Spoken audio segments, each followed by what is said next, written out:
Madagascar, an island country surrounded by the Indian Ocean, off the southeastern coast of Africa. The first time I heard about this place was due to the 2005 DreamWorks movie, Madagascar. I remember watching this movie a lot as a kid, thinking it was really funny and having a fun time with it. I also had a fun time with the Madagascar game for the GameCube as a kid, and always remembered it being full of amazing levels and felt like a lot of love went into the game, with extra content and cool details. But was it actually as good as I remember it? The Madagascar game was released in 2005, developed by Toys for Bob, which has the stupidest game developer animation I've ever seen.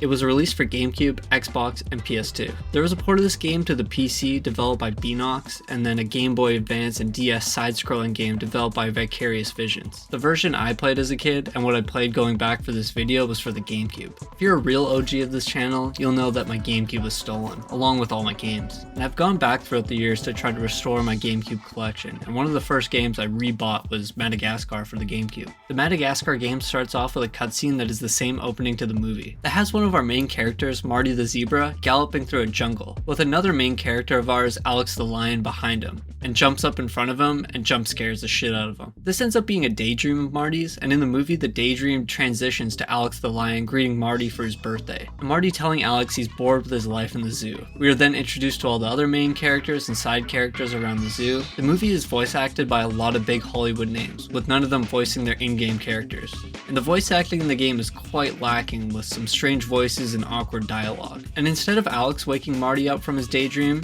in the game it's a little kid with an Alex plushie, and the kid's voice really shows that low quality voice acting. Wow! That's cool!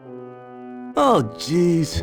Marty then has a monologue where he describes his life becoming boring in the zoo, and that maybe it will change today on his birthday. You then get to take control of Marty, where you collect 3 power cards that unlock the kick power, that allows Marty to kick down the gates to further your way through the first level. You can also use it to kick kids standing too close to the fences. You can collect coins along the way that can be used to unlock different costumes for the characters, extra health and items, and bonus minigames as well. The minigames include mini golf, shuffleboard, and lemur rave, which is just a rhythm game. Along the first and second level, there are more mini-games you can discover in hidden arcade cabinets. There's a tank one, an asteroid clone, and a plane shooter. Now back to the main game. You then get introduced to our other playable characters as Marty strolls through the zoo. Alex the lion, who can double jump and roar. Gloria the hippo, who can tumble attack and also eat spicy peppers that give her a dash. The penguins, who just for now are fishing it up. And then Melman, the giraffe who can spin around with his long legs. After all this, Marty heads back to his zebra habitat, and this ends off the first level, with it being sort of a tutorial. When traversing to the next level, the level select screen is a 3D map that details each level with a unique model, and I think this detail really adds to the game. The second level takes place at night, still on Marty's birthday, and like in the movie, he runs into the penguins who are trying to make an escape, and Marty realizes he can escape too, and wants to go to the wild. In the movie, Marty just magically appears out of the zoo, and he's just strolling around New York City. In the game, you get to play as Marty as he's helped by the penguin skipper and the other zoo animals to escape the zoo, by knocking out guards and using the sneak power to sneak past them too. The level ends in Marty defeating the zookeeper and getting the hell out of that zoo. The movie and the game sync up for the next level, where Alex, Gloria, and Melman realize Marty escaped, and escape as well to go look for him. This has them evade traffic and cops until they all meet up with Marty at Grand Central Station, where they're shot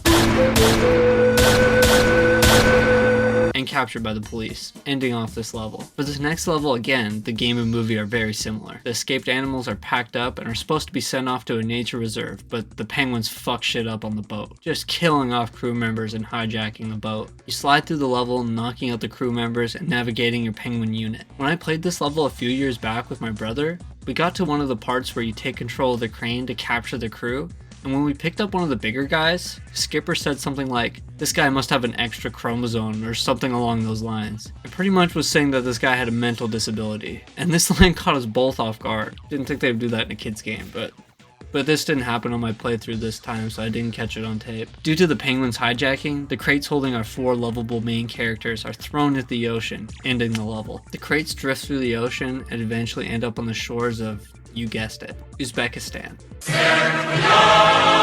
No, they end up in Madagascar. And this is where the game and movie diverge, as the movie has a lot of scenes on the beach before they discover a dancing lemur population, where their King Julian, voiced by Sacha Baron Cohen, does a cover of I Like to Move It. I like to move it, you like to move it. followed by more scenes on the beach. None of these scenes really translate well for gameplay, other than the dancing rhythm game, so the game has our character Alex platform, chuck fruit at crabs, collect pearls for a bird, lead bees to flowers who sound really weird, Take us to the flowers. fight off spiders by eating spicy peppers that make you roar loud, and protect mushrooms from a bunch of bugs before finally meeting up with the rest of the gang. The next level has the gang stumble upon the lemurs dancing to copyright-free dance music.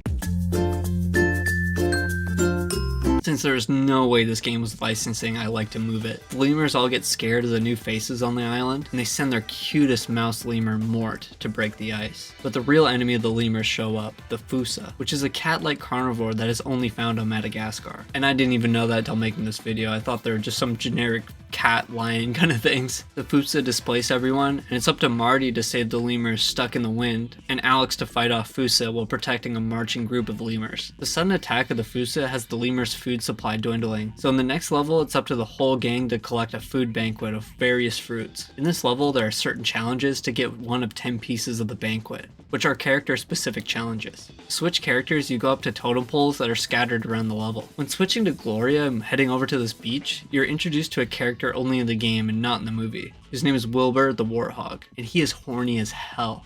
Excuse me? I'm Wilbur. You are the most beautiful creature I have ever seen. I must have you. After getting all the parts of the banquet, the lemurs thank you and everyone eats a feast off screen. In the movie, the lemurs become friends with the main gang from New York, in which they call the New York Giants, but they only do that so they can secretly use them to scare off the Fusa. They then eat a giant feast of fruit that they didn't have to quest around to find, like in the game. Then Alex, being a lion that eats meat and is oblivious to where meat comes from, because he's been in a zoo all of his life, tries to bite Marty's ass because he's super hungry and can't eat all this fruit, so Alex gets kicked from the gang. The next level is called Coming of Age. In this level, Gloria just quickly mentions that Alex is being weird from not eating, and they couldn't find a steak tree. The lemur Maurice comes out of nowhere, and Melman goes to talk to him about steak trees, but Maurice is distraught because a bunch of worms are taking over and nesting in the trees that the lemurs use. Melman then just proceeds to go full fucking military mode and starts hucking coconuts at these worms, then just starts bombing the homes of these worms. When I was playing this part in this playthrough, I felt a little bad. Felt like I was committing worm genocide. After wiping out these worms, Gloria wipes out a bunch of moles before switching the game back to Melman, who has to transfer Mort on his back because Alex has gone crazy due to the lack of meat in his mouth. And he isn't trying to eat Marty's ass now,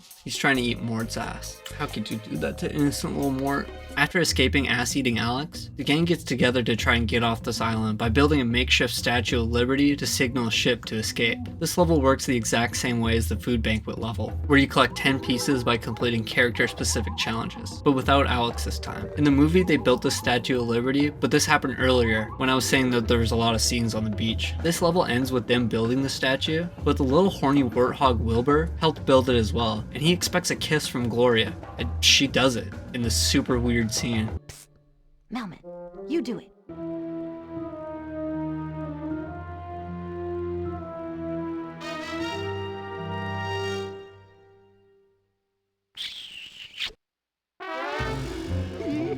Ooh, baby, that was a kiss. Ugh.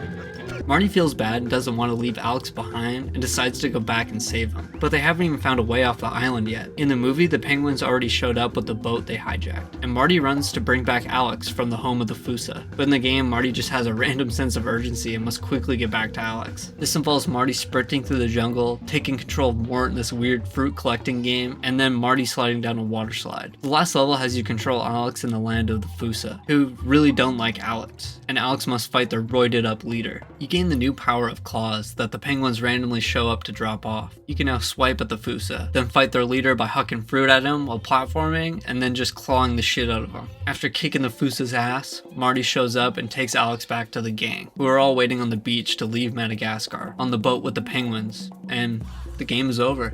The movie ends the exact same way. They do show that Alex can eat fish, which means he doesn't have to kill and eat his friends, which is nice. Don't know if the Alex in the game ever figured that out though. Now the movie has a runtime of 1 hour and 26 minutes, and I enjoyed it as a kid, and it still holds up as a pretty good movie to me today. Now it took me just over 3 hours to beat this game, which critics got pissed off about when this game came out, but what did I think about this game? I really enjoyed this game, and it still holds up to that memory I had as a kid. The controls were pretty good. I wouldn't say they're top tier, but they're solid. When it comes to GameCube games I played as a kid, Mario Sunshine and Rayman 3 are top level for smooth and fluid controls. And games that I still liked, but are more slow and sluggish like Wallace and Gromit, Project Zoo, and Shrek 2 are at the bottom. Madagascar sits pretty close in the middle, maybe leaning towards the better side, but this game feels good. The platforming and jumping around is fun, doesn't feel janky or slow. All the power-ups you acquire throughout the game make traversing the levels, fighting enemies, and solving puzzles so much fun. Also, you're switching between characters that have their own unique skill sets that change up the gameplay and dynamics of each level, that keep the game super fresh. It never got boring for me. I especially love the detail in the level select menu and all the extras you can buy in the shop, which includes the mini-games. I feel like it gives the game more replayability. You can go back to each level to collect all the coins and then have endless fun by ripping mini-golf, which can be played multiplayer with friends. The graphics aren't fantastic, but sometimes it comes through with some nice looking jungle scenery. The voice acting isn't great, as I said before. Not all the performances were terrible, but I feel like the dialogue was written weird. And mix that with bad audio timing, it makes for some awkward cutscenes. When I went back and replayed this game, it was actually still good. I remembered enjoying the second Madagascar movie as a kid, and I played the DS game, but I don't remember the DS game being any good. I guess you gotta subscribe and stick around for when I eventually cover that game.